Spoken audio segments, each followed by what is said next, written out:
পবিত্র আর নিঃস্বার্থ হতে চেষ্টা করো, তার মধ্যেই সমস্ত ধর্ম। এই ছিল ধর্ম নিয়ে স্বামী বিবেকানন্দের ভাবনা।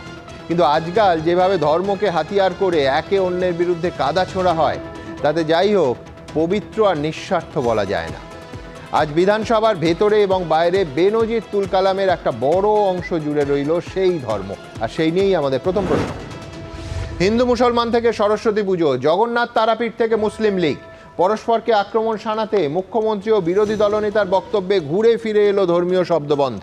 তবে কি ভোটের 1 বছর বাকি থাকতেই এবার পুরোপুরি ধর্মীয় মেরুকরণে ডুব দিল বঙ্গ রাজনীতি? দ্বিতীয় প্রশ্ন। হিন্দু ধর্ম ধ্বংস করছেন মুখ্যমন্ত্রী, তোষণ তত্ত্বে সরব শুভেন্দু অধিকারী। আমি ব্রাহ্মণ সন্তান, ও কবে থেকে হিন্দু নেতা হলো, পাল্টা মমতা বন্দ্যোপাধ্যায়। বাংলার রাজনীতিকে কি পুরোপুরি গ্রাস করলো হিন্দি বলয়ের মেরুকরণ? তৃতীয় প্রশ্ন।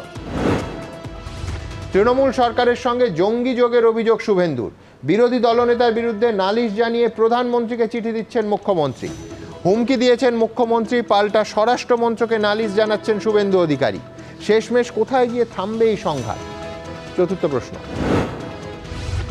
সেন্ট্রাল এভিনিউ দমদমের পর রিজেন্ট পার্ক, এবার থানার সামনে ফ্ল্যাটে ঢুকে গয়না লুট। 3 জায়গাতেই এখনও অধরা দুষ্কৃতীরা। আতঙ্কে বাড়ি ছাড়লেন সেন্ট্রাল এভিনিউয়ের সেই প্রৌঢ়া। অপরাধী ধরায় বা অপরাধ আটকানো, দুটোতেই কেন ব্যর্থ হচ্ছে পুলিশ? পঞ্চম প্রশ্ন। পার্ক স্ট্রিটের আলোকসজ্জা নিয়ে গর্ব করেন, কলকাতার বাইরে গিয়ে দেখুন কি অবস্থা। মানুষ মারা যাচ্ছে, আপনাদের চিন্তা ভোট নিয়ে, ভোটারদের নিয়ে নয়। মথুরাপুর প্রাথমিক স্বাস্থ্যকেন্দ্র মামলায় রাজ্যকে তীব্র ভৎসনা কলকাতা হাইকোর্টে। আইন শৃঙ্খলা থেকে স্বাস্থ্য, কেন প্রশ্নের ওপরে উঠতে পারছে না সরকার? তবে শুরুতেই আজ দেখাবো ভেতরে শাসক বাইরে বিরোধী, একের পর এক ইস্যুতে আক্রমণ প্রতি আক্রমণ। বেনজির সংঘাতের সাক্ষী থাকলো রাজ্য বিধানসভা। ধর্মটাকে বিক্রি করে খাওয়ার জায়গা নয়। আপনারা ধর্ম বিক্রি করে দেশটাকে ভাগ করেন, আমরা করি না। আপনি ভবানীপুরেও হারবেন, ভবানীপুরেরও হিন্দুদেরকে আমরা ঐক্যবদ্ধ করে আপনাকে আমরা হারাবো। মঙ্গলবার পূর্ব ঘোষিত সূচি অনুযায়ী বিধানসভার ভেতরে বক্তব্য রাখেন মুখ্যমন্ত্রী, বাইরে সিঁড়িতে তখন আক্রমণাত্মক শুভেন্দু অধিকারী। আর দুজনের বক্তব্যেই বারবার ফিরে আসে একটাই ইস্যু, ধর্ম, হিন্দু মুসলমান। বাংলায় কত % মুসলিম থাকে? আগের সেন্সাস অনুযায়ী যদি বলি, বা মোটামুটি একটা অ্যাপ্রক্সিমেট প্রায় 30 থেকে 33% সংখ্যালঘুরা থাকেন। তারা খাবে না। আমাকে মুসলিম লীগ বলছেন। আপনারা তো মুসলিম লীগের সাহায্য নেন ইলেকশনের সময়, তৃণমূলকে হারানোর জন্য, অন্য পার্টিকে হারানোর জন্য। কত সাহায্য নেন? বেলুনটা ফাঁস করব না গ্যাস বেলুনের গ্যাসটা ফাটিয়ে দিয়ে প্রমাণ করব? নন্দীগ্রামে 65% হিন্দু আমাকে ভোট দিয়েছে, আর 100% মুসলিম আপনাকে ভোট দিয়েছে। আমি আপনাকে হারিয়েছি 1956 ভোটে। মঙ্গলবার মুখ্যমন্ত্রীর বক্তব্যে যেমন আক্রমণের ঝাঁজ ছিল, তেমন বিজেপির প্রতিবাদে ছিল অভিনবত্বের ছোঁয়া। পদ্ম শিবিরের সমস্ত বিধায়করা পরেছিলেন সাদা টি শার্ট, যাতে লেখা ছিল গর্ব করে বলো আমি হিন্দু। মাথায় ছিল গেরুয়া পাগড়ি। সেই পাগড়ি বাঁধার জন্য শোভাবাজার থেকে আনা হয় দুজনকে। তারাই বিজেপির পুরুষ মহিলা সমস্ত বিধায়কের মাথায় পাগড়ি বেঁধে দেন। মুখ্যমন্ত্রী যখন বিধানসভায় বক্তব্য রাখছেন, তখন বাইরে শুভেন্দু অধিকারীর বক্তব্যের পর খোলকরতাল বাজিয়ে কীর্তন ধরেন বিজেপি বিধায়করা।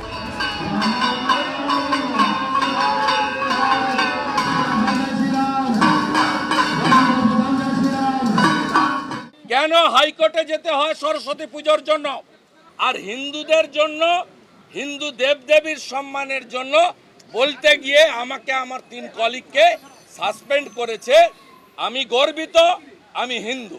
ভিডিওতে কি বলছেন? হিন্দু ধর্ম নিয়ে কথা বলতে গিয়েছিলেন বলে তাকে বহিষ্কার করা হয়েছে। কিন্তু জেনে রাখুন, যিনি হিন্দু ধর্মের কথা বলছেন, আমিও কিন্তু ব্রাহ্মণ পরিবারের মেয়ে। আমার বাবা একজন স্বাধীনতা সংগ্রামী ছিলেন, তার কাছ থেকে চণ্ডীপাঠ আমার শেখা। সম্প্রতি রাজ্যের কয়েকটি জায়গায় পুলিশি নিরাপত্তায় সরস্বতী পুজোর যে ছবি উঠে এসেছে, তা নিয়েও পরস্পরকে আক্রমণ করেন মুখ্যমন্ত্রী, বিরোধী দলনেতা। নাকি সরস্বতী পুজো করতে দেওয়া হয় না বাংলায়? সব বাড়িতে বাড়িতে পুজো হয়েছে, সব স্কুলে পুজো হয়েছে, সব কলেজে পুজো হয়েছে, সব ক্লাবে পুজো হয়েছে, সব পাড়ায় পুজো হয়েছে, 3-4 কোটি পুজো হয়েছে সরস্বতী পুজো। কেন হরিণঘাটার নগর ঘোরাতে হেডমাস্টার মশাইকে গিয়ে আলামিন মন্ডল তৃণমূলের বুথ সভাপতি তিনি গিয়ে সরস্বতী পুজো এখানে করা যাবে না হুমকি দেওয়ার পরে কেন তার বিরুদ্ধে ব্যবস্থা সরকার নেয়নি, পুলিশ নেয়নি, এমনকি তৃণমূল কংগ্রেস নেয়নি? আজকে তার প্রতিবাদ আমরা করেছিলাম। ধর্ম রাজনীতি মিলেমিশে এক, কারো পৌষ মাস, কারো সর্বনাশ। তাকে বলতে হলো যে তিনি মুসলমান এবং তিনি হিন্দু। ভোটের জন্য যখন সুবিধা হয় তখন তিনি অপ্রয়োজনে মুসলমান করে রেড রোডে গিয়ে বসে পড়েন, আবার যখন দরকার হচ্ছে তখন হিন্দু করে লব্য করছেন কেন? বেনজির সংঘাতের পরিস্থিতি ঘিরে মঙ্গলবার বিধানসভায় নিরাপত্তাও ছিল একেবারে টান টান। উপস্থিত ছিলেন একাধিক আইপিএস অফিসার। কৃষ্ণেন্দু অধিকারী, আশাবুল হোসেন ও উজ্জ্বল মুখোপাধ্যায় রিপোর্ট, এবিপি আনন্দ। দেখুন, প্রথমেই কোদালকে কোদাল বলে নেওয়া যাক। ভারতবর্ষের অন্যান্য রাজ্যে, বিশেষ করে হিন্দি বলয়ে, বহুদিন ধরেই এমনটা হয়ে আসছে। ভোট আসা মানেই চূড়ান্ত ধর্মীয় মেরুকরণ। অথচ আমাদের রাজ্যে বিধানসভা ভোটের এখনও অন্তত 1 বছর বাকি আছে। কিন্তু আজ গোটা দিন ধরে আমাদের বিধানসভার ভেতরে আর বাইরে যা চলল, তাতে এ রাজ্যেও ধর্ম আর রাজনীতি যে মিলেমিশে একাকার হয়ে যাচ্ছে তা নিয়ে কোনো সন্দেহ নেই। উন্নয়ন, শিক্ষা, স্বাস্থ্য, কর্মসংস্থান, পরিকাঠামো, মাথাপিছু আয়, এই সমস্ত কিছু চলে যাক পেছনের সারিতে। সামনে থাক শুধু ধর্ম নিয়ে লড়াই। আবার বলছি, তীব্র ঘাত প্রতিঘাতের মধ্যে বিধানসভার ভেতরে ও বাইরে দিনভর আজ ঠিক সেটাই চললো। আর ঠিক সেই জায়গা থেকে এই অনুষ্ঠান শুরু করব বিশ্বনাথ চক্রবর্তীকে দিয়ে। বিশ্বনাথ দা, খুব এক লাইনের প্রশ্ন, সেটা হচ্ছে 2026-এর বিধানসভা যদি পুরো একটা ফিল্ম হয়, তাহলে দিনভর আজকে বিধানসভার ভেতরে আর বাইরে যে হাই পিচ ড্রামাটা চললো, সেটা ট্রেলার বলা যায়? একেবারে 2026 সালের নির্বাচনের ইস্যু কী হবে, ধর্মের ভিত্তিতে মানে নির্বাচন যে হওয়ার সম্ভাবনাই আছে, তারই একটা ইঙ্গিত পরিষ্কার বা মহড়া বলা যায় রাজ্যের শাসক দল এবং প্রধান বিরোধী দল দিল।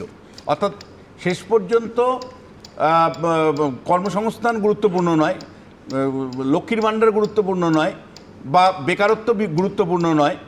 গুরুত্বপূর্ণ হলো আপনি হিন্দু না মুসলমান, গুরুত্বপূর্ণ হলো যে আপনি ব্রাহ্মণ কিনা। সত্যি বলতে কি, যে আমরা আদর্শভিত্তিক রাজনীতি দেখে অভ্যস্ত ছিলাম, কিন্তু মানে তৃণমূল কংগ্রেস আসার পরে প্রথমে মানে সংখ্যালঘু তোষণের অভিযোগ, তারপরে সংখ্যা গরিষ্ঠের রাজনীতি, মানে পরিষ্কার প্রথমে মুসলিম রাজনীতি, পরে হিন্দুত্বের রাজনীতি, এখন কার্যত বলা যায় যে রাজ্য রাজনীতির লাস্ট কয়েকটা নির্বাচনেই দেখতে পাচ্ছিলাম যে সারফেসে হিন্দু মুসলিম রাজনীতির উপর ভিত্তি করে চলছিল। এবং আপনার মনে থাকতে পারে আমরা বারবার প্রশ্ন তুলছিলাম এইটা, যে কেন মালদা মুর্শিদাবাদে গিয়ে মুখ্যমন্ত্রী একটা পার্টিকুলার গোষ্ঠীর তারা সংঘর্ষ, ওই শব্দগুলো তিনি কেন বারবার, একটা পার্টিকুলার কিছু শব্দ মুখ্যমন্ত্রী নির্বাচনে ব্যবহার করছিল কেন? আমি বারবার প্রশ্ন তুলেছিলাম কিভাবে অধীর চৌধুরীকে হারানো হলো, তার জন্য ইউসুফ পাঠানকে আনা হচ্ছে, আবার তার উল্টোটা গেরুয়া শিবিরের থেকে কাউন্টার করা হচ্ছে। ফলে দেখুন এই আজকের যে সারাদিনের মহড়া, তাতে লাভ কার? দুটো রাজনৈতিক দলের, এবং মানে শাসক তৃণমূল কংগ্রেসের এবং মানে প্রধান বিরোধী দল বিজেপির। এতে সবচেয়ে মানে মানে এই অবস্থা আজকে হিন্দু মুসলমানের রাজনীতির জন্য যদি কাউকে দায়ী করতে হয় সুমন, আমি পরিষ্কার বামেদের দায়ী করব এবং কংগ্রেসকে দায়ী করব। কেন? কারণটা হলো যে যারা আদর্শভিত্তিক রাজনীতির কথা বলতো, যে বামেরা যে মানে ইস্যু ভিত্তিক রাজনীতি কংগ্রেসের করার কথা ছিল, তারা তো কার্যত ঘুমিয়ে আছে, কার্যত মৃতপ্রায়। মানে তাদের রাস্তায় কোথায়? হ্যাঁ, কিন্তু তারা মানুষের বিধানসভায় তো তারা শূন্য। মানুষ এই দুটো মেরুর কাছে গেছে, এবার বাকি যাদের রিজেক্ট করেছে তাদের কি দোষ? মানুষকে মানুষ রিজেক্ট করেছে, রাজনৈতিক দল মানুষকে আফিং খাওয়াচ্ছে, কিন্তু প্রধান যে মানে মানে যাদের কাছে সেকুলার পলিটিক্সটা আমরা প্রত্যাশা করেছিলাম, সেই বামেরা মারা গেছে, কংগ্রেস মারা গেছে। আজকে তারা মাঠে কোথায়? তারা লড়াইয়ের কোথায়? তাদের সংগ্রাম কোথায়? আমি আজকে আপনাকে বলতে চাই যে মুখ্যমন্ত্রী মমতা বন্দ্যোপাধ্যায় মানে আইনসভায় দাঁড়িয়ে বলছেন যে মানে তিনি কতটা ব্রাহ্মণ সেটা পরিচয় তাকে দিতে হচ্ছে, ব্যানার্জিকে প্রজেক্ট করতে হচ্ছে, তার পিতা কোথা থেকে এসছেন, কিভাবে এসছেন, সেগুলো পরিচয় আজকে দিতে হচ্ছে। কেন আপনাকে দিতে হচ্ছে?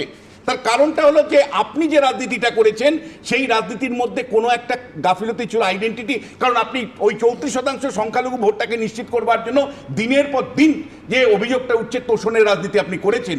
আর বিজেপি তো হিন্দুত্বের রাজনীতিতে বেশ তিন পক্ষই আছে, আমি তিনজনের কাছেই যাব, কিন্তু তার আগে কতটা সত্যি যে আজকে এই ধর্ম এবং ধর্মীয় মেরুকরণ নিয়ে শাসক এবং বিরোধী যুযুধান দুপক্ষ একেবারে, আবার বলছি, বিধানসভার ভেতরে এবং বাইরে দিনভর একটা হাই পিচ ড্রামা চালালেন। দেখুন পরের প্রতিবেদন। এই বাংলাতে যিনি তোষণের নামে হিন্দু সমাজকে, হিন্দু ধর্মকে কার্যত এখানে ধ্বংসের মুখে নিয়ে যাচ্ছেন, আমরা অস্তিত্ব রক্ষার সংকটে ভুগছি। বাবা, কবে থেকে উনি হিন্দু ধর্মের নেতা হয়ে গেলেন? হিন্দু ধর্মটা কি এত ছোট? হিন্দু মুসলমান থেকে সরস্বতী পুজো, ব্রাহ্মণ সন্তান, ইমাম থেকে পুরোহিত, জগন্নাথ তারাপীঠ থেকে মুসলিম লীগ, জঙ্গি, তোষণ, বাংলাদেশ। বিধানসভা ভোটের আগে রাজ্য রাজনীতি কি পুরোদস্তুর ডুব দিল ধর্মীয় মেরুকরণে?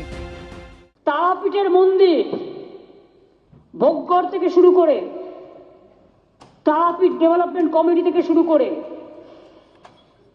মায়ের মন্দিরের সম্পূর্ণটা, রাস্তাটা, গেটটা কে করেছিলেন?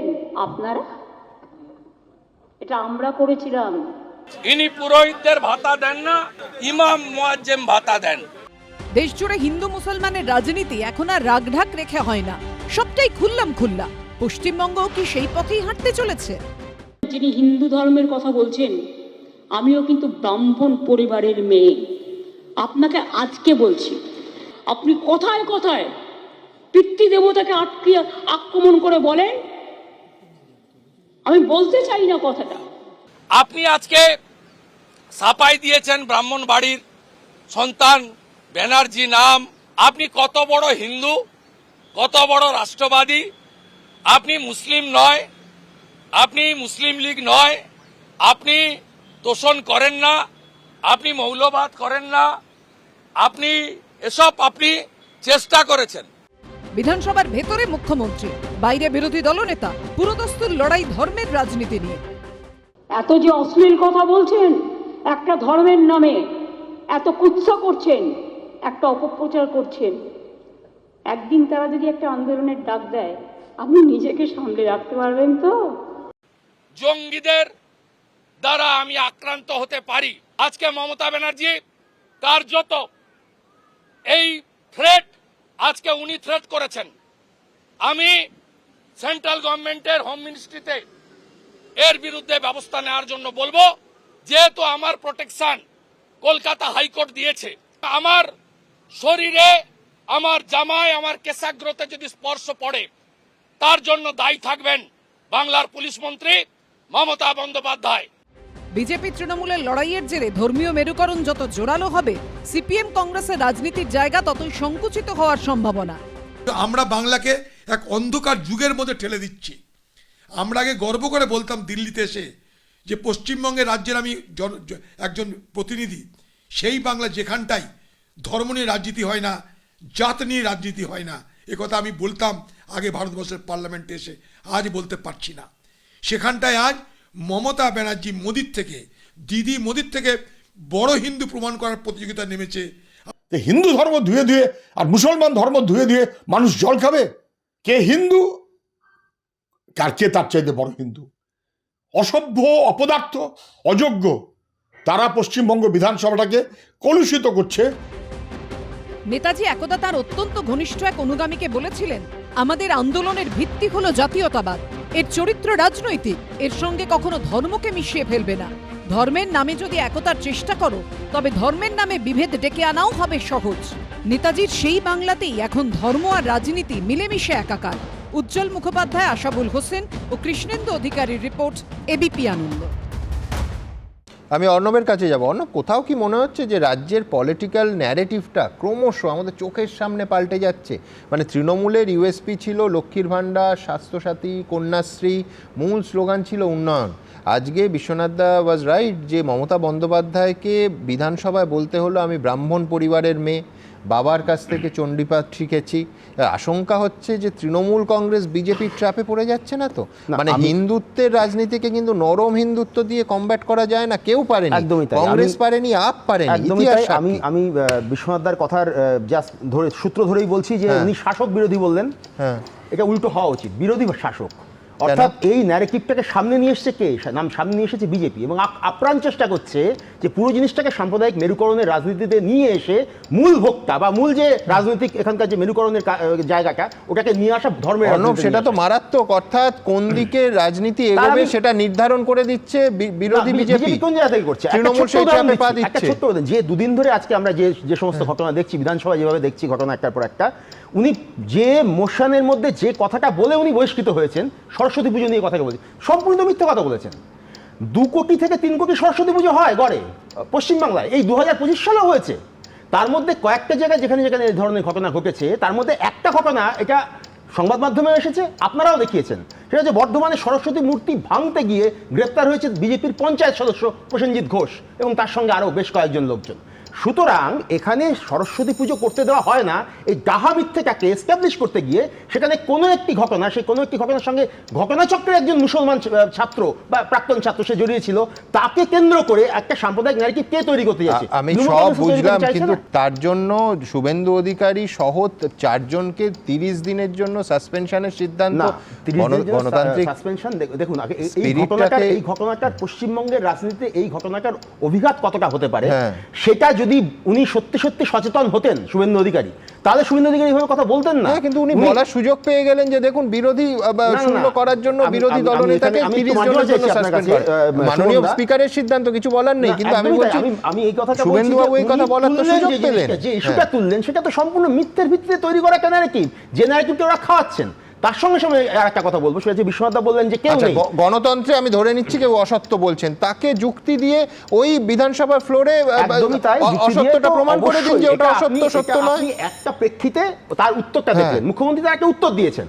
এবার এইটা তো ঠিকই তো, এই উত্তরটা বিরোধী দলনেতাকে ভেতরে বসিয়ে দিলে আর গণতান্ত্রিক হতো না, আরো বেটার হতো না? মুখ্যমন্ত্রী তো সপাট উত্তর দিয়েছেন। দেখুন, এর আগে তো 147 জনকে আমরা দেখেছি যে আমাদের পার্লামেন্ট থেকে বহিষ্কার করা হয়েছিল।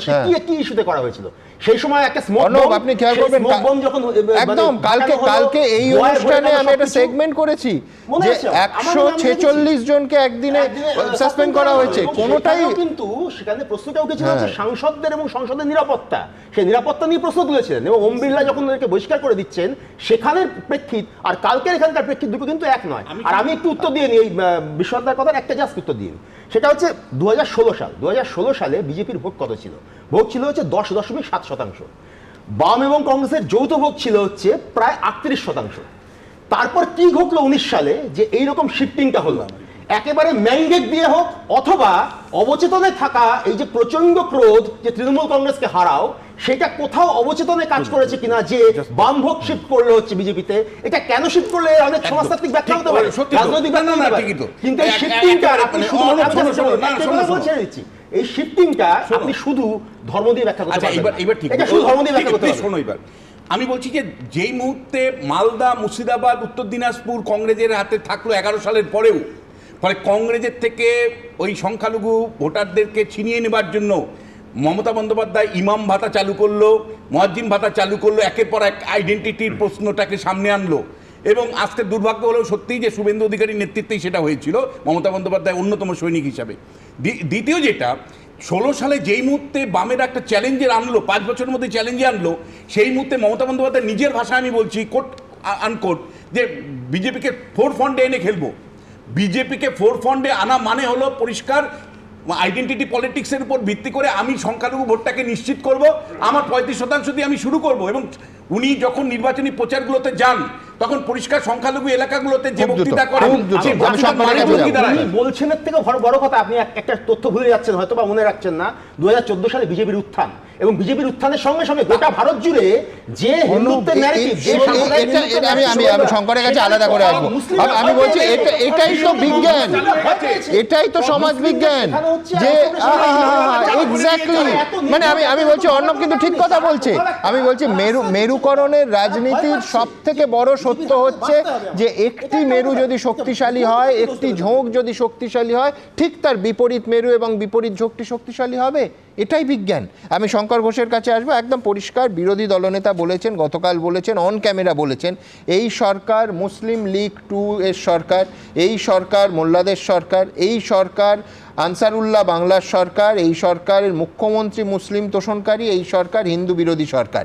এই বাক্যগুলোকে উল্লেখ করে মুখ্যমন্ত্রী মমতা বন্দ্যোপাধ্যায় প্রধানমন্ত্রী নরেন্দ্র মোদীর কাছে চিঠি লিখে নালিশ করতে চলেছেন। আজকে বিধানসভার ফ্লোরে দাঁড়িয়ে মুখ্যমন্ত্রী বলেছেন, তিনি চ্যালেঞ্জও শুনেছেন শঙ্কর, যে প্রমাণ করতে পারবেন যে জঙ্গির সঙ্গে আমার সম্পর্ক, যে মুহূর্তে কেউ যদি প্রমাণ করতে পারেন এক মুহূর্তে আমি মুখ্যমন্ত্রীর চেয়ার ছেড়ে দেবো। সরাসরি চ্যালেঞ্জ। ধন্যবাদ সুমনদা। প্রথম কথা হচ্ছে, এই রাজ্যের মুখ্যমন্ত্রী যে পাপ করেছে সেই পাপের ফল ভোগবার জন্য ওনাকে প্রস্তুত হওয়ার কথা আমি আজকে এখান থেকে বলে যাচ্ছি এই কারণে যে আজকের যে বাংলার এই পরিস্থিতি তৈরি হয়েছে তার জন্য এক এবং একমাত্র দায়ী হচ্ছে মুখ্যমন্ত্রী মমতা ব্যানার্জি। সুমনদা, তোমাদের তো আর্কাইভ আছে, কি বলেছিল? যারা দুধ দেয় তাদের লাথি খেতে আমি প্রস্তুত। তোমাদের আর্কাইভ থেকে বের করো, রেড রোডে নামাজ পড়তে গিয়ে যারা মুসলিম সম্প্রদায়ের মানুষকে তৃণমূল কংগ্রেসকে ভোট দেবার আহ্বান করেছে তারা কারা? কারা সেই তৃণমূল কংগ্রেসের নেতা মন্ত্রী যারা বলেছে এটা মিনি পাকিস্তান? কে সেই হুমায়ুন কবির যে বলেছিল হিন্দুদেরকে ভাগীরথীতে বইয়ে দেব? কে বলেছিল হামিদুল এখানে সারিয়াতি আইন চালু করবে? এরা কারা? আজকের দিনে দাঁড়িয়ে এটা কি তুমি মানবে যে অর্ণব যেটা বলেছে একেবারে সঠিক? এই যতগুলো কুবাক্য, যতগুলো একেবারে সাম্প্রদায়িক ধর্মীয় কট্টর শব্দ আসে, তত বিজেপি শক্তিশালী হয়। তার কারণ মেরুকরণ একদিকে হলে উল্টো দিকের মেরুকরণ হয়, সেটা সমস্ত সম্প্রদায়ের ক্ষেত্রে সমানভাবে সঠিক। ইতিহাস সাক্ষী। যে রাস্তায় মমতা ব্যানার্জি এই রাজ্যটাকে ধ্বংসের পথে নিয়ে গিয়েছে তাকে শিক্ষা দেওয়ার প্রয়োজন আছে। আর সেই শিক্ষা দেওয়ার প্রয়োজনে যে পথ দিয়ে উনি খেলেছেন সেই খেলাই ওনাকে খেলানো হবে। আজকের দিনে দাঁড়িয়ে উনি কি বলছেন, মানে খেলাটা তোমরাই খেলাচ্ছেন, যে খেলায় উনি নেমেছেন সেই খেলায় ওনাকে খেলানো হবে। উনি কে বলেছেন শুভেন্দু অধিকারী যা বলছে সামলাতে পারবে তো? আমি আপনাকে এই অন ক্যামেরা বলছি, ক্ষমতা থাকলে শুভেন্দু অধিকারীকে এক চুল হাত দিয়ে দেখুক এই বাংলার বুকে হিন্দুদের হয়ে কথা বলা পাপ, আর দুধেল গাইদের হয়ে উনি ওখানে দাঁড়িয়ে তিনি হচ্ছে বিধানসভায় বক্তব্য রাখবেন। এটা কি রাজনীতি হচ্ছে? আজকের দিনে দাঁড়িয়ে উনি বলুন যে হুমায়ুন কবির সম্পর্কে ওনার বক্তব্য কি? যখন ফিরহাদ হাকিম সাহেব একদম, উনি কি মন্ত্রী ওই বিধানসভার ভেতরে আর বাইরে উনি মন্ত্রী থাকেন না, ধর্মনিরপেক্ষ সংবিধানের শপথ নিয়ে বলছেন ধর্মান্তকরণ করো, ধর্মান্তকরণ করে কাফেরদেরকে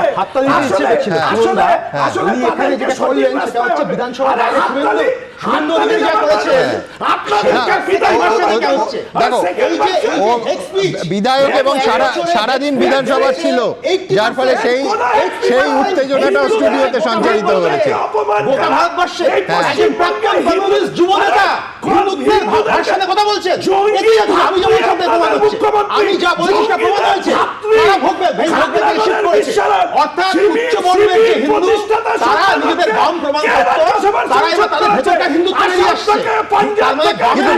আমি বলছি অর্ণব, এই তর্কটা থেকে একদম এই তর্কটা থেকে এটাও কি প্রমাণিত হচ্ছে না যে রাজ্য রাজনীতিতে এখন ধর্ম মানে কার্যত সেন্টার স্টেজ নিয়েছে? সেটা নিয়ে নিয়েছে। তার প্রধান কারণ হচ্ছে 2014 সালে নামাজ পড়তে গিয়ে আপনি মুসলিম, 2014 সালে নরেন্দ্র মোদী ক্ষমতা আসার পর এই উত্থানটা হয়েছে।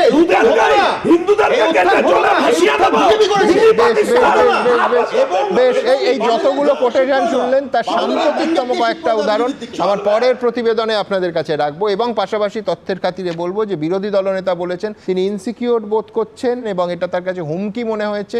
কেন্দ্রীয় স্বরাষ্ট্র মন্ত্রকে তিনি অভিযোগ করবেন, অর্থাৎ তিনি যা যাচ্ছেন কেন্দ্রীয় স্বরাষ্ট্রমন্ত্রকে, আর তার নামে মুখ্যমন্ত্রী যাচ্ছেন প্রধানমন্ত্রীর কাছে, তিনি চিঠি দিয়ে নালিশ করছেন। দেখুন, এই সরকার আনসারুল বাংলার 7 সেকেন্ডের সরকার। এই সরকার কাশ্মীরি জঙ্গি জাভেদ মুন্সির সরকার। এই সরকারের মুখ্যমন্ত্রী মুসলিম তোষণকারী, হিন্দু বিরোধী, মুসলিম লীগ 2 এর সরকার। আমাকে এই জীবনে এসেও শুনতে হবে এত সংগ্রাম করার পর যে জম্মু কাশ্মীরের টেরোরিস্টদের সাথে আমার সম্পর্ক, আর বাংলাদেশের সাথে টেরোরিস্টদের সাথে আমার সম্পর্ক। আমি প্রধানমন্ত্রীকে চিঠি দিয়ে জানাবো। সোমবার তৃণমূল সরকারকে তীব্র আক্রমণ শানিয়েছিলেন শুভেন্দু অধিকারী। টেনে এনেছিলেন বাংলাদেশের জঙ্গি সংগঠনের প্রসঙ্গ। এ রাজ্য থেকে একের পর এক বাংলাদেশি ও কাশ্মীরি জঙ্গির গ্রেফতারির প্রসঙ্গ। আর এই আবহেই এবার শুভেন্দু অধিকারীর নামে নরেন্দ্র মোদীর কাছে নালিশ করতে চলেছেন মমতা বন্দ্যোপাধ্যায়। আমি স্পিকার স্যার বাংলার মানুষকে বলবো, যদি প্রমাণ করতে পারেন একদিনে মুখ্যমন্ত্রী তো ছেড়ে দিয়ে চলে যাব, কিন্তু আপনি মুখের ভাষায় আপনি বিরোধী দল নেতা হিসাবে যে অ্যালিগেশন করেছেন আমি প্রধানমন্ত্রীকে চিঠি দিয়ে জানাবো, এ কথা আপনি বলতে পারেন কিনা? আর যদি আমি টেরোরিস্ট হই প্রধানমন্ত্রী আমাকে জানাবেন। যদিও মুখ্যমন্ত্রীর এই হুঁশিয়ারির পরও নিজের অবস্থানে অনড় বিরোধী দলনেতা। অতিরিক্ত ভোট ব্যাংকের জন্য তুষ্টিকরণ করতে গিয়ে আপনি নিজেকেই প্রমাণ করেছেন এই সরকার মুসলিম লীগ 2 এর মতো আচরণ করছে। বিরোধী দলনেতার বিরুদ্ধে তিনি বলেছেন, আমি প্রধানমন্ত্রীকে বলবো যে আমি জঙ্গি না। মুখ্যমন্ত্রী মমতা ব্যানার্জি, আপনার রাজ্যে 7 শেখ আনসারুল বাংলা, তিনি 1.5 বছর ধরে মুর্শিদাবাদের হরিহর পাড়ায় হাজেরি মাদ্রাসা চালালেন। আপনার পুলিশ কেন জানতে পারল না? মমতা বন্দ্যোপাধ্যায় বলছেন শুভেন্দু অধিকারীর নামে নরেন্দ্র মোদীকে চিঠি দেবেন, যা শুনে কটাক্ষের সুর সিপিএম এর গলায়। উনি বলেছেন যে উনি প্রধানমন্ত্রীকে শুভেন্দুবাবুর বিরুদ্ধে অভিযোগ জানাবেন, এবং ওর এই ভরসাটা আছে যে মোদি ভাই নিশ্চয়ই দিদি ভাইয়ের কথাটা রাখবে। মোদি ভাইয়ের কাছে শুভেন্দু অধিকারীর চাইতে দিদি ভাই গুরুত্বপূর্ণ। দিল্লির বিজেপির ভরসায় পশ্চিমবাংলার তৃণমূল যে চলে, মুখ্যমন্ত্রীর কথার মধ্য দিয়ে আজকে তা বুঝিয়ে দিয়েছেন। বিজেপিকে নিয়ে এলো বাংলায় মমতা ব্যানার্জি, লাল কার্পেটে তাদেরকে আতিথ্য বরণ করে। আজকে এই বিজেপি আর মমতা ব্যানার্জি অর্থাৎ মোদি আর দিদির এই লড়াইটাই লাভ হবে একদিকে দিদির, লাভ হবে একদিকে মোদির।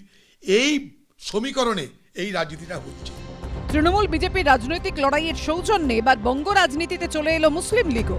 দেশভাগের আগে যে মুসলিম লীগের প্রধান মুখ ছিলেন মোহাম্মদ আলী জিন্নাহ, আশাবুল হোসেন, কৃষ্ণেন্দু অধিকারী ও আবির দত্তর রিপোর্ট, এবিপি আনন্দ। শায়নদীপ মিত্র কাছে যাব। শায়নদীপ, তোমরা সেটিংয়ের কথা বলো। 30 দিনের জন্য বিরোধী দলনেতা সহ 4 জন বিধায়ক সাসপেন্ডেড, প্রিভিলেজ মোশন আজকে আনা হলো, এমনকি প্রধানমন্ত্রীকে চিঠি দিয়ে বিরোধী দলনেতার বিরুদ্ধে নালিশ জানাচ্ছেন মুখ্যমন্ত্রী। আবার উল্টো দিকে শুভেন্দু অধিকারীর বক্তব্য যে তার আপনি সামলাতে পারবেন তো, এই বক্তব্যের জন্য তিনি ভিডিও রেকর্ডিং দিয়ে কেন্দ্রীয় স্বরাষ্ট্রমন্ত্রকে অভিযোগ জানাবেন। এই পুরোটা মক ফাইট মনে হচ্ছে কি? এবং ওই খানিকক্ষণ আগে সুজনদা বলছিলেন যে দিদিভাই মোদিভাই সেটিং, আজকের এই ঘটনার পর আজকে রাজ্য রাজনীতি শাসক বিরোধীর মধ্যে যেখানে দাঁড়িয়ে আছে, পুরোটা সেটিং কি মনে হচ্ছে? শুভেন্দু অধিকারীকে এখন দেখলাম সাসপেন্ড করেছে। শুভেন্দু অধিকারী এখন তৃণমূল ছিল, তখন বিধানসভার ভেতর গৌরাঙ্গ চ্যাটার্জি আর দেবলীনা হেমব্রম 2 জন সিপিএম বিধায়ককে ফেলে পেটানো হয়েছিল, কোনো সাসপেনশনের ব্যবস্থা হয়নি। মাথা ফেটেছিল। হ্যাঁ, মাথা ফেটেছিল। সবকা মালিক এক হ্যায়, দিদি মোদি ফেক হ্যায়। মালিক হলো আরএসএস, আর দিদি ভাই, মোদি ভাই বা শুভেন্দু অধিকারী সব ছোট্ট ঘটনা, সাজানো ঘটনা। মোহন বাগবাদ 2 দিন আগে এসে আরএসএসকে শুধু ট্রেনিং দেয়নি, তৃণমূলকেও ট্রেনিং দিয়ে গেছে যে কীভাবে মেরুকরণটা বজায় রাখতে হবে। যোগেশচন্দ্র চৌধুরী কলেজে সরস্বতী পুজোর চাঁদা কে চুরি করবে তাই নিয়ে গোষ্ঠীদ্বন্দ্ব, বিজেপিটা ধর্মীয় রং দিয়ে দিল। মধ্য কলকাতা সিটি কলেজে আবার ওই তৃণমূলের বিধায়কের বিরুদ্ধে ছাত্ররা অভিযোগ করলো যে উনি টাকা নয় ছয় করছেন, বিজেপি একটা শব্দ খরচ করলো না। আবার বিজেপির যেখানে স্ট্রং হোল্ড আছে সেখানে তৃণমূল কয়েকটা জায়গায় এই সরস্বতী পুজোয় বাধা দিয়ে আরও বিজেপিকে মাইলেজ দিতে সাহায্য করলো। আপনি যেটা বলছিলেন সুমনদা, সফট হিন্দুত্ব দিয়ে কিন্তু কেজরিওয়াল টের পেয়েছে হারে হারে যে তার পরিণতি কি হয়। তার আগে কংগ্রেসও টের পেয়েছে। দিদিভাই, তাই তো দিদিভাই টের পাবে কিনা আমি জানি না, 34 বছরের বামফ্রন্টের লালাতঙ্ক তৃণমূল বিজেপিকে তাড়া করে আমি জানি, কিন্তু বিসর্জন দুর্গাপূজার মহরম একসাথে হয়েছে। তৃণমূলের জমানায় বিসর্জনের জন্য মহরম বন্ধ হয়েছে বা উল্টোটা হয়েছে। না, সেটাই তো বিশ্বনাথ চক্রবর্তী বলছেন যে তোমরা এই আবহে আরো মার্জিনালাইজড হয়ে যাচ্ছ। এই পয়েন্টেই আসছি। আরজি করের মুভমেন্ট বিচারের দাবিতে কোনো ধর্ম বর্ণ ছিল না। তৃণমূল তাই নো হায়ার হয়ে গেছিল, বিজেপিকে খুঁজে পাওয়া যায়নি। তখনই আরএসএসকে নামিয়েছে, আবার তৃণমূল বিজেপিকে কি করে ব্যাক করতে হবে তার জন্য বিধানসভাটাকে ব্যবহার করেছে। বাজেট অধিবেশন চলছে বিধানসভায়, 7 লক্ষ কোটি টাকা মাথার উপর ঋণ, একটা শব্দ খরচ করেনি। 40 লক্ষ পরিযায়ী শ্রমিক, একটা শব্দ খরচা করেনি। চাকরি চুরি হচ্ছে বেকার যুবকের, একটা শব্দ খরচা হয়নি। 26,000 শিক্ষকের চাকরি কি হবে তাই নিয়ে কোনো আলোচনা নেই বিধানসভার ভেতর। এখন ধর্ম নিয়ে, এর আগে দেখেছি বিধানসভায় দুই পক্ষ, ও বলছে তুই চোর, ও বলছে তুই চোর, আর আমরা বলছি দুটোই চোরে চোরে মাস্তুল দেবো, দুটোই চোর। আর বলতে হচ্ছে বাইরে থেকে, বিধানসভার ভেতরে তোমাদের প্রতিনিধিত্ব নেই। সময় আছে এখন। বিশ্বনাথ বাবুরা আজকে বলছেন যে বাম মুক্ত বিধানসভা দেখবার জন্য উনি কিনা জানি না অনেকে উদ্বাহু নৃত্য করেছিলেন। আজকে বাম মুক্ত বিধানসভার পরিণতি কি পশ্চিম বাংলার মানুষ হারে হারে টের পাচ্ছে। সুমনদা, আমার যেটা প্রথম কথা সেটা হচ্ছে জীবন্ত লাশ সিপিএম এর কথা এখন শুনে লাভ নেই। মক ফাইটের প্রশ্নে আমি শুধু এইটুকু বলবো যে আজকের দিনে দাঁড়িয়ে ভারতীয় জনতা পার্টির এই সময়কালে শয়ে শয়ে কর্মীদেরকে যারা তৃণমূল কংগ্রেসের দ্বারা খুন হয়েছে তাদের পরিবারের কাছে গিয়ে জিজ্ঞেস করুন যে সেটিং আছে কিনা। ফলে প্রশ্নটা এটা নয়, প্রশ্নটা হচ্ছে আজকের দিনে দাঁড়িয়ে আমরা জানি নালিশ কাকে বলে, জীবন্ত লাশটা এখন আপাতত থাকুক। কিন্তু আমি বলছি শঙ্কর, মানে তোমার আত্মবিশ্বাস বাড়ছে কিনা যে মমতা বন্দ্যোপাধ্যায় নরেন্দ্র মোদীর ওপর ভরসা রাখছেন যে শুভেন্দু অধিকারীর বিরুদ্ধে নালিশ করতে প্রধানমন্ত্রীর কাছেই চিঠি দিচ্ছে? নালিশ আজকে আমরা দুটো পিসি দেখলাম, একটা হচ্ছে নালিশ পিসি আর একটা হচ্ছে সাফাই পিসি। তো নালিশ পিসি কাকে নালিশ করতে যাচ্ছেন? তিনি নালিশ করতে যাচ্ছেন যাকে নির্বাচনের সময় বলেছিলেন হরিদাস পাল কোমরে দড়ি দিয়ে ঘোরাবো। আজকে ওনার হঠাৎ করে এই যে বোধোদয়, এই বোধোদয় কি ভয় থেকে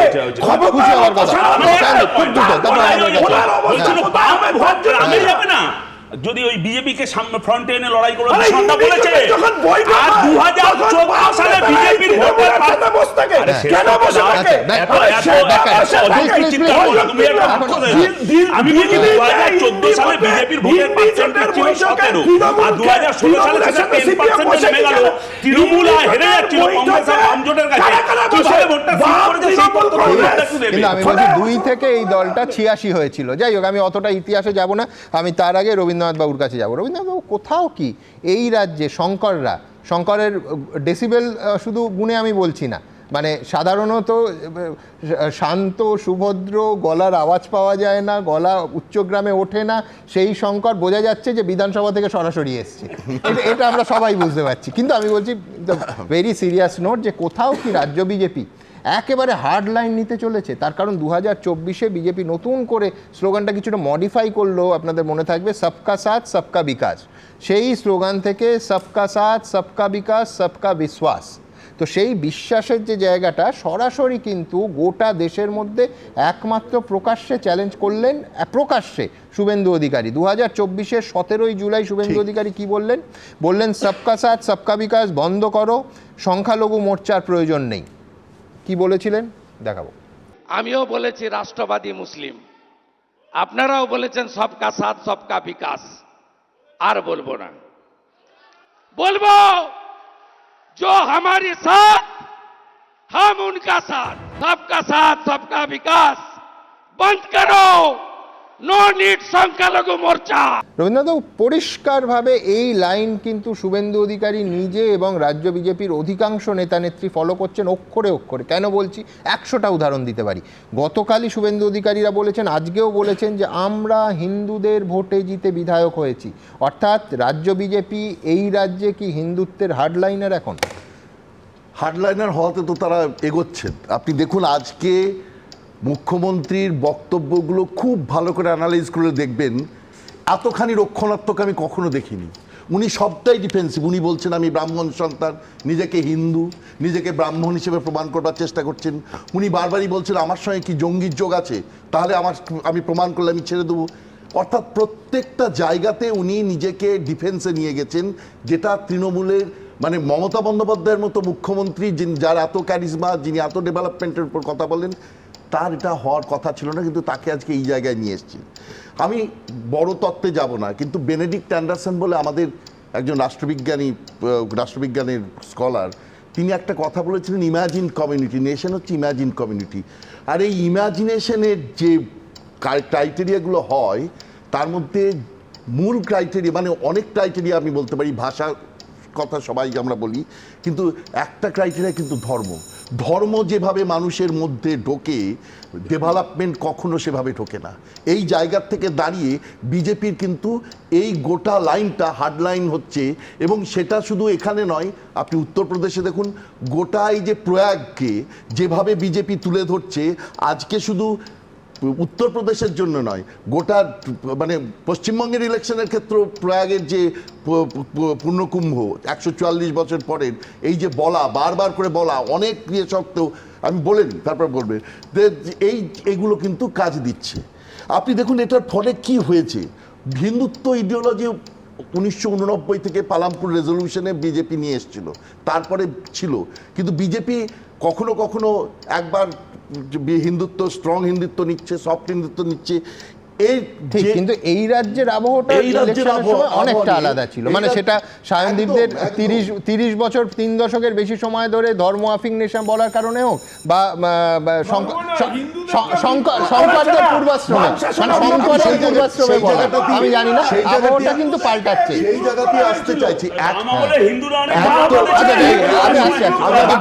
আমার বক্তব্যটা বলিনি। এক তো ইমানসিপেটরি যে আইডিয়াস, তার ফল হয়েছে, মুক্তি দিতে পারে, এই যে কমিউনিস্ট আইডিয়াস সারা পৃথিবীতেই ফল হয়েছে, এখানেও তার ফল হয়েছে, সেটা কিন্তু সারা, যার জন্যই ফান্ডামেন্টালিজমের উদ্ভব ঘটেছে।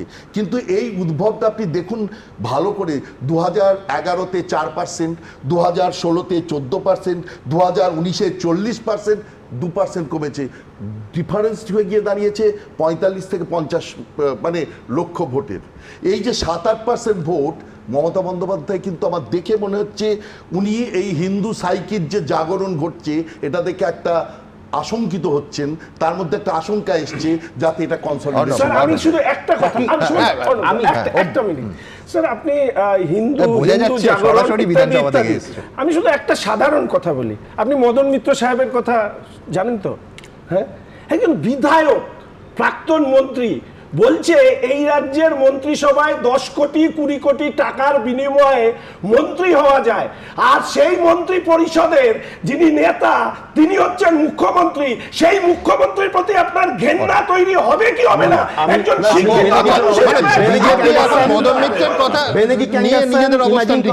এই সমস্ত প্রেক্ষিত থেকে এসে আমি সায়নদীপকে শুধু একটু মনে করিয়ে দেবো যে সায়নদীপ একই সঙ্গে দুজন প্রধান শত্রু কোনো কমিউনিস্ট পার্টি হতে পারে না। আমি ইতিহাস বলে এটা একেবারে জার্মানির 1933 থেকে আরম্ভ করে পি সুন্দরাইয়ার যে দলিল, কেন আমি পলিটব্যুরো থেকে পদত্যাগ করব 1975, কোথাও হতে পারে না। তার কারণ সেদিন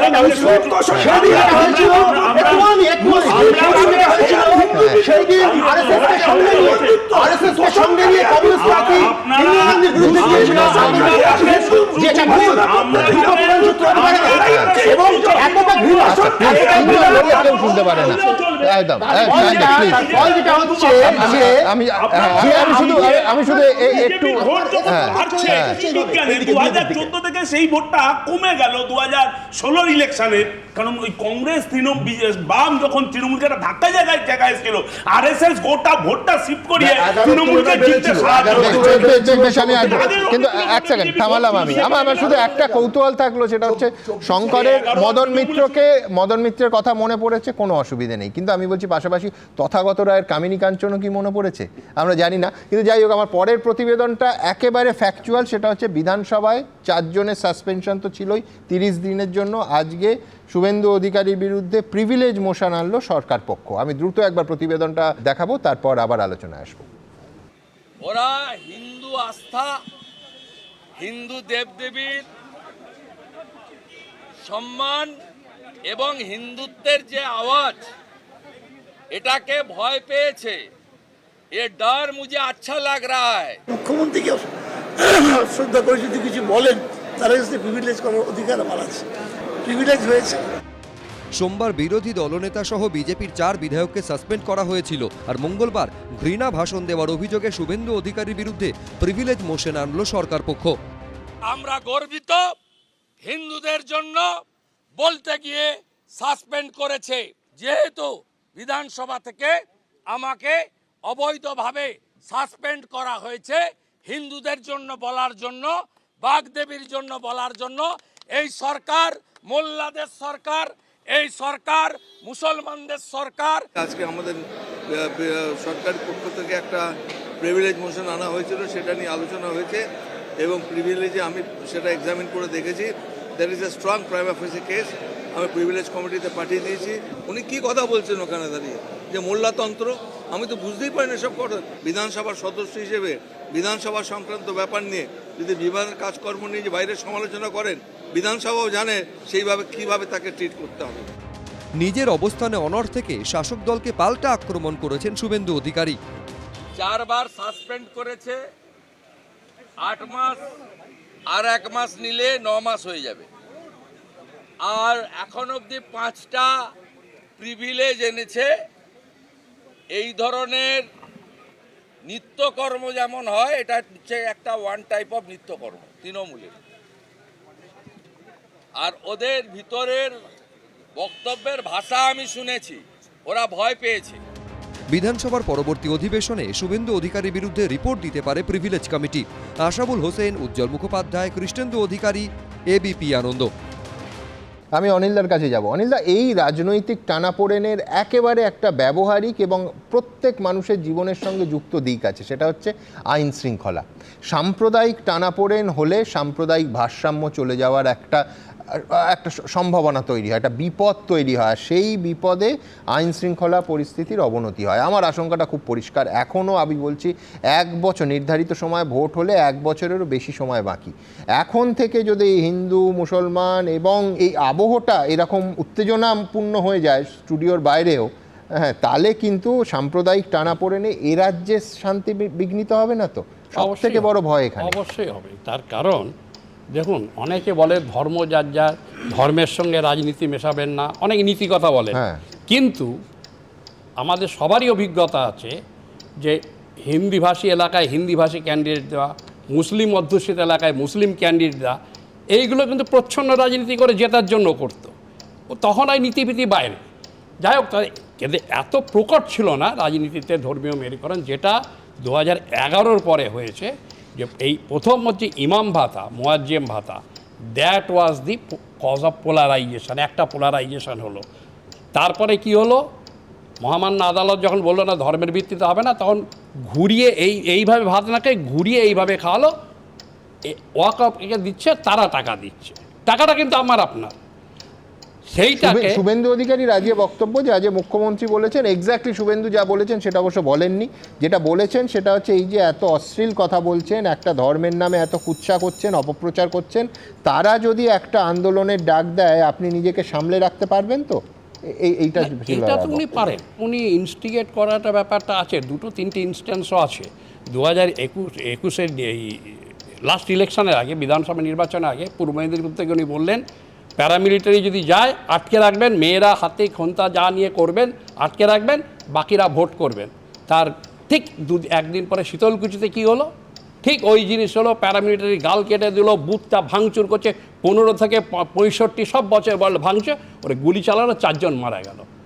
তোমরা যদি আর্কাইভ থেকে বের করো দেবে, একজনের মা, নিহতের মা কিন্তু পরিষ্কার বলেছিল এর জন্য মাননীয় মুখ্যমন্ত্রীর নাম করে উনি দায়ী।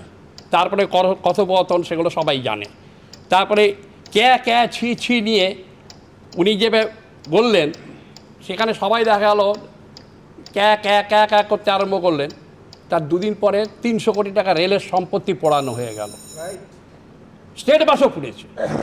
এই যে জিনিস, এগুলো হচ্ছে ইভিল ভ্যালুস। অথচ দেখো আজকে আমি বলছি, আজকে পাঁচামি যেটা হচ্ছে আনডাউটেডলি গুড কাজ। যেহেতু স্টেট গভর্নমেন্ট করছে, সবাই সাপোর্ট করছে, অনেক কিছু বলছে। আজ ওই যদি সেন্ট্রাল গভর্নমেন্ট করতো, আজ 5000 লোক দিয়ে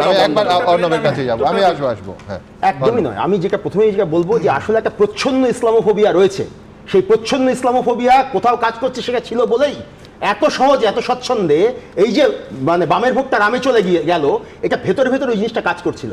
এবং সেই জিনিসটাকেই বারবার করে বলা হচ্ছে। কেন এটাকে আমরা বলছি না যে সাচার কমিটি থেকে বলা হয়েছে যে মুসলিমরা পিছিয়ে থাকা, তাদের জন্য আপনি যদি একটু ডেটা নিয়ে আমরা যদি তথ্য নিয়ে দেখি, তাদের সরকারি চাকরিতে 2% যেটা ছিল সেটা কিন্তু প্রায় 4%-এর কাছাকাছি এসেছে। একটা কোথাও পরিবর্তন হয়েছে। আজকে মালদা মুর্শিদাবাদে যে পরিমাণ মেয়েরা কলেজে যাচ্ছে, যে পরিমাণ মেয়েরা উচ্চশিক্ষায় আসছে, এটা একটা পরিবর্তন। এটা কিন্তু কোথাও একটা দেখতে হবে, কোথাও একটা তাদের পাশে পিছিয়ে থাকা অংশের পাশে মুখ্যমন্ত্রী রয়েছে, এই সরকার রয়েছে। পুলিশ এবং আমি বলবো রেল পুলিশ স্তব্ধ হয়ে দেখলো রেল পুড়লো। আমরা তো এটা অনুষ্ঠান করতে হয়েছে সুমনদা, শুধুমাত্র পশ্চিমবঙ্গে আমি বলছি এটা সম্পূর্ণ নির্বাক এবং নিষ্ক্রিয় থাকাটা ক্রাইম, এটা অপরাধ, যেটা অপরাধ সেটা অপরাধ বলতে হবে।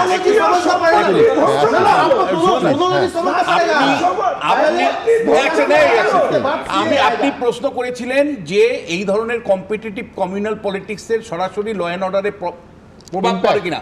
আমি বলছি আমার সম্প্রতি গবেষণা যেটা আমি করেছি, nature and extent of political violence in West Bengal, তাতে পরিষ্কার আমার গবেষণায় ধরা পড়েছে যে কোথায় কোথায় পড়ে, মানে কোথায় কোথায় ল অ্যান্ড অর্ডারের ইম্প্যাক্ট পড়ে। একটা অ্যাডমিনিস্ট্রেশনে সরাসরি পড়ে। অ্যাডমিনিস্ট্রেশন বহু ক্ষেত্রে কিন্তু ইম্পার্শিয়াল অবস্থান নিতে পারে না, মানে আইডেন্টিটি পলিটিক্স সেখানেও প্রভাবিত করে। সেটা পুলিশ থেকে আমি দেখেছি, একেবারে ইলেকশন কমিশনের যারা কাজ করেন তাদের মধ্যেও পড়ে।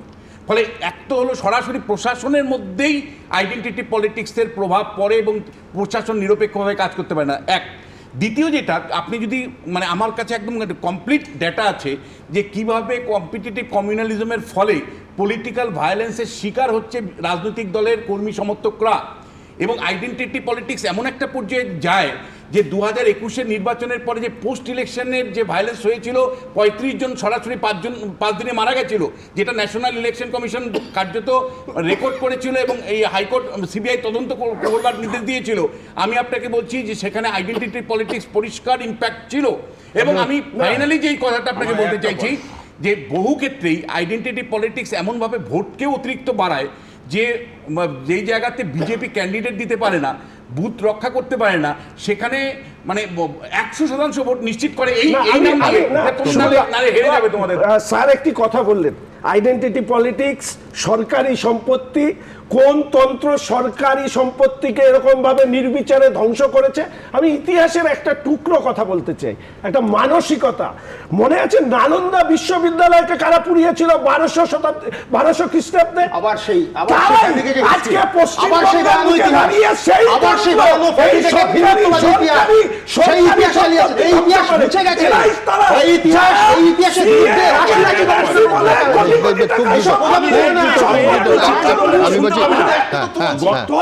সালের এই লোকসভা নির্বাচনের আগে তার পরবর্তী জামায়াতে ইসলামী এবং আওয়ামী ইত্তেহাদ এদের সঙ্গে প্রচ্ছন্ন জোট হয়েছিল।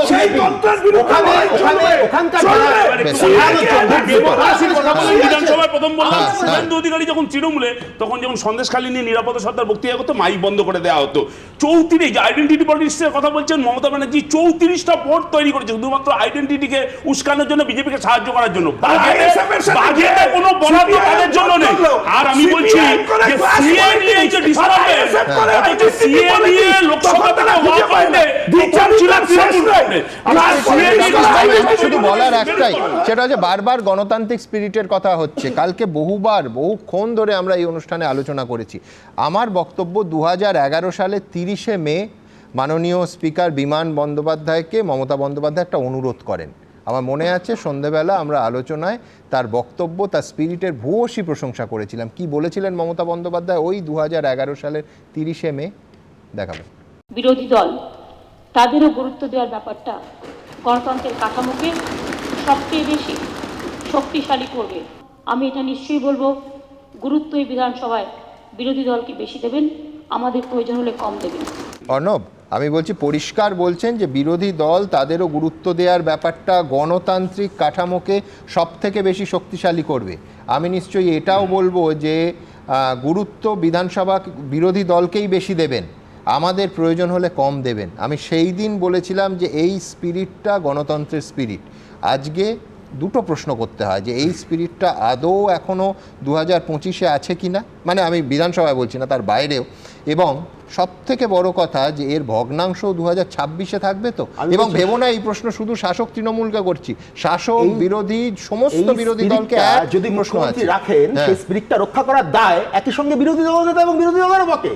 কিন্তু যেভাবে একটা সম্পূর্ণ ফ্যাব্রিকেটেড মিথ্যাকে সেই জিনিসটাকে সত্য হিসেবে প্রতিষ্ঠিত করার চেষ্টা করলেন শুভেন্দু অধিকারী সরস্বতী পুজোর নাম করে, সেটা তো সম্পূর্ণ মিথ্যা, একদম মিথ্যার উপর দাঁড় করানো একটা ন্যারেটিভ, সেটা উনি মানে বিধানসভায় দাঁড়িয়ে করছেন। তো সেক্ষেত্রে সেই রকম একটা জায়গায় কে এটাকে উস্কে দিচ্ছে, মানে এই বিভাজনের রাজনীতিকে উস্কে মানে দিচ্ছে। এত সুন্দর উনি নাটক করেন না, সত্যি কথা, মানে সাজিয়ে রাখার মতন। উনি মুখ্যমন্ত্রী হিসেবে বলেছিলেন বিরোধীদের মুখে সেলো টেপ লাগিয়ে রাখার কথা, একটু কাইন্ডলি একটু দেখান। দ্বিতীয় হচ্ছে, যখন বিরোধী ছিলেন, সদস্য না হলেও বিরোধী বিধানসভা ভাঙচুর করেছেন। এবার যখন শাসক হলেন, প্রথমে আমার পাশেই সায়নদীপ আছে, সেই সময় গৌরাঙ্গ চ্যাটার্জি, দেবলীনা হেমব্রমদেরকে পেটালেন, তারপরের বার আব্দুল মান্নানকে পেটালেন, তারপরের বার পেটালেন মনোজ টিগ্গা থেকে শুরু করে নরহরি মাহাতোকে, আর নাটক করে বলছেন উনি নাকি গণতন্ত্রে বিরোধীদের স্পেস, বলতে গেলেই মাইক অফ করে দেয়। 3 বার সাসপেন্ড করেছে আমাকে, শুভেন্দু দাকে 4 বার, এবং সাসপেনশনের সময় এত এমন হাস্যকর আপনাদের চ্যানেলে একটু আগে শুনছিলাম মুখ্যমন্ত্রী বলেছেন বিধানসভা ভাঙচুর ওনার কোনো ভূমিকাই ছিল না। আমি দুটো কথা বলবো। এক হচ্ছে এই বিরোধী দল ভাঙানোর ক্ষেত্রে যেভাবে মুখ্যমন্ত্রী মানে তৃণমূল দল একটা করে মেম্বারও যেখানে আছে, কি ঝালদাতে কি হয়েছে পুরসভায়, কি হয়েছে মুর্শিদাবাদের বিধানসভা কেন্দ্রে, প্রত্যেকটা জায়গায় যেখানেই বিরোধী দল তাকে ভাঙে, মানুষ ভুইয়াও তারই ফল, প্রত্যেককে এরভাবে ভাঙিয়ে নিয়ে এসছেন।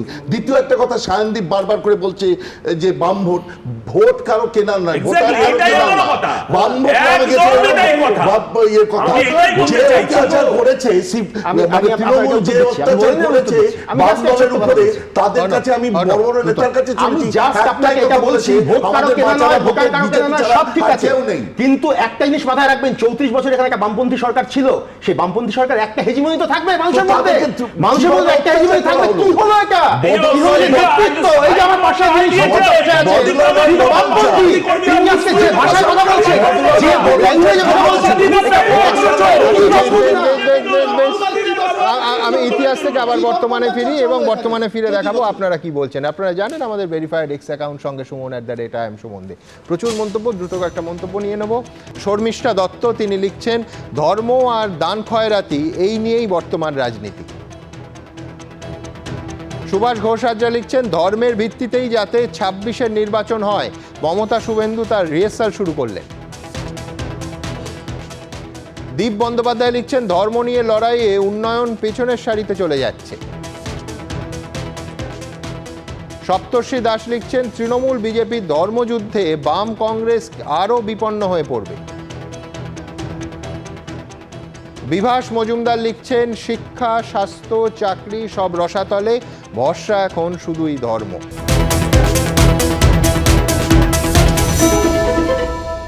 ঠিক এইখান থেকে আলোচনা হয়েছে, কালকে বিস্তারিত আলোচনা হয়েছে, ফুটেজ দেখিয়েছি, আর আজকে 2 তারিখের 2 ঘটনা মুখ্যমন্ত্রী তার ভার্সন আজকে বিধানসভায় রাখলেন। এক হচ্ছে সাসপেনশন ইস্যুতে গতকাল দেখিয়েছিলাম 2006 সালের বিধানসভা ভাঙচুরের প্রসঙ্গ উঠেছিল এবং 2005 সালের 4 আগস্ট লোকসভায় কাগজ ছেঁড়ার প্রসঙ্গ উঠেছিল, মমতা বন্দ্যোপাধ্যায়কে তৎকালীন স্পিকার সাসপেন্ড করেননি, সেই প্রসঙ্গে উঠেছিল। আজকে তার 2 ঘটনারই তার ভার্সন, তার ব্যাখ্যা দিলেন মমতা বন্দ্যোপাধ্যায়। দেখুন। শুভেন্দু অধিকারীর বিরুদ্ধে অধ্যক্ষের দিকে কাগজ ছোঁড়ার অভিযোগ, বিরোধী দলনেতা সহ 4 বিজেপি বিধায়কের সাসপেনশন ঘিরে সরগরম রাজ্য রাজনীতি। এই প্রেক্ষাপটে 2006 সালের 30শে নভেম্বর বিধানসভা ভাঙচুরের প্রসঙ্গ টেনে বারবার মুখ্যমন্ত্রীকে আক্রমণ করছেন বিরোধী দলনেতা। আজ থেকে প্রায় 19 বছর আগে সিঙ্গুরের পথে বাধা পেয়ে সোজা বিধানসভায় এসেছিলেন মমতা বন্দ্যোপাধ্যায়।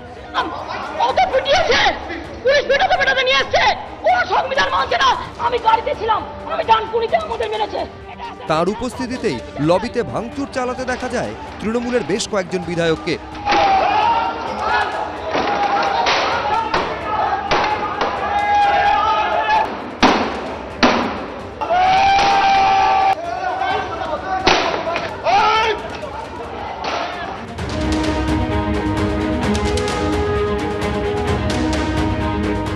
শুভেন্দু অধিকারী সোমবার বিষয়টা ফের একবার তুলে ধরায় মঙ্গলবার সেই বিধানসভাতে দাঁড়িয়েই গোটা ঘটনা থেকে নিজের দূরত্ব তৈরির চেষ্টা করলেন মুখ্যমন্ত্রী। বলা হয়েছে আমি নাকি টেবিল চেয়ার ছুঁড়েছি, আমি স্পিকারকে বলবো আমাকে প্রমাণ দিতে হবে। আমি সিঙ্গুরে যখন ঢুকতে দেয়নি, আমি সিঙ্গুর থেকে ফিরে এসে তদানীন্তন বিরোধী দল নেতা ছিলেন পার্থ চট্টোপাধ্যায়। আমি তার সাথে দেখা করতে আসছিলাম তার অপোজিশন লিডারের ঘরে। আমাকে পুলিশ গেটে আটকালো, ঢুকতে দেবে না। আমি তখন বললাম বিরোধী দল নেতাকে খবর দিন। তা সত্ত্বেও আমাকে মারা হলো। তখন আমাদের বিরোধী দল আমাকে নিয়ে এলো ভিতরে। আমি জাস্ট শান্তিপূর্ণভাবে এসে তাদের ব্যাপারটাকে শেয়ার করলাম যে কিভাবে সিঙ্গুরে আমাকে ঢুকতে দিল না, আমার ওপর অত্যাচার করা হলো। আমি সংবিধান দেখিয়ে কথা বলছি, তা সত্ত্বেও আমাকে ঢুকতে দেয়নি। সেদিনকে রেকর্ড তো আছে। আমি একটা টেবিলে যদি হাত দিয়ে থাকি, একটা চেয়ারে যদি হাত দিয়ে থাকি, আমি কোনো জিনিসে হাত দিইনি। উনি ভালো, আশিস ব্যানার্জি খারাপ। উনি ভালো, দুলাল বর খারাপ। উনি ভালো, অর্জুন সিং খারাপ। উনি ভালো, জ্যোতিপ্রিয় মল্লিক খারাপ। উনার উপস্থিতি আমিও তাই মেলেছিলাম, আমারও উপস্থিতি ছিল, কিন্তু ভাঙচুরে হাত লাগায়নি। আপনি চেষ্টা করলে ভিডিওতে আমাকে পাবেন না। শিশির বাবু, সৌগত রায়, শোভনদেব চ্যাটার্জি আটকাচ্ছিল। আমি আর সব অভ্যাস নেই, আমি দাঁড়িয়েছিলাম। একদা দুই সতীর্থের বিধানসভা ভাঙচুর নিয়ে এই তরজাকে কটাক্ষ করেছে সিপিএম। এত অসত্য কথা বলেন কেন? বলুন যে আমি বিধানসভা ভাঙচুর করেছি, কিন্তু আমি তার জন্য লজ্জিত না, আমি গণতন্ত্র সংহারী, এটা বলা উচিত ছিল না। উনি কি বললেন? হঠাৎ এত বছর পরে ওনার মনে হলো কাগজ ছোড়াটা ওনার ন্যায় হয়েছে, অন্যায় হয়নি। কেন? উনি একা ছিলেন ওদের দলের। তাহলে নওশাদ সিদ্দিকী এখন একা আছে, রোজ যদি কাগজ ছোড়ে সেটা ন্যায় হবে তো? 2005 সালের 4 আগস্ট লোকসভায় কাগজ ছোড়ার প্রসঙ্গ সোমবার টেনে আনেন শুভেন্দু অধিকারী। এদিন তার ব্যাখ্যা দেন Mamata Bandyopadhyay. 14 August 2005 deputy speaker লোকসভায় তার গায়ে কাগজ এবং চাদর ছুঁড়ে মেরেছিলেন। কাগজ ছুঁড়েছেন বলেছেন, আমিও ছুঁড়েছি। শুনুন, আপনারা কতজন আছেন সংখ্যায়? আমি যখন কাগজ ছুঁড়ে ছিঁড়েছিলাম, তার কারণ হচ্ছে আমি তখন একা ছিলাম। বিজেপি, কংগ্রেস, সিপিএম একসাথে আমার বিরুদ্ধে আমাকে 7 দিন ধরে নোটিশ দেওয়ার পরেও একটা কথা বলতে দিত না, একটা কোশ্চেন অ্যান্সারে পার্ট নিতে দিত না। 39% ভোট পেয়েও 2004-এ যখন আমি একা হয়ে গিয়েছিলাম, আমাকে একটা ভাষণ পর্যন্ত দিতে দেওয়া হতো না। মমতা বন্দ্যোপাধ্যায়ের এই ব্যাখ্যা নিয়ে কটাক্ষের সুর শোনা গেছে অধীর চৌধুরীর গলায়। মমতা ব্যানার্জি কাদের সঙ্গে বসতো? বিজেপির সঙ্গে, ডেপুটি স্পিকার সাহেবের সঙ্গে। দিদি নিজে কিছুটা তর্ক করলো, আমাকে বলতে দাও, কই করতে দাও। অটলজি বলছে এখন সময় নেই, এখন আমাদের কোশ্চেন আমার পার হয়ে গেছে, এখন আমাদের বিজনেস শুরু হয়ে গেছে, লেজিসলেটিভ বিজনেস শুরু হয়ে গেছে, এখন কি করে বলতে দিব? আমি বলতে দিবেন না? চলে প্রায় 2 দশক আগের ঘটনা নিয়ে এখন তোলপাড় বঙ্গ রাজনীতি। আশাবুল হোসেন, কৃষ্ণেন্দু অধিকারী, বিজেন্দ্র সিংহ, এবিপি আনন্দ।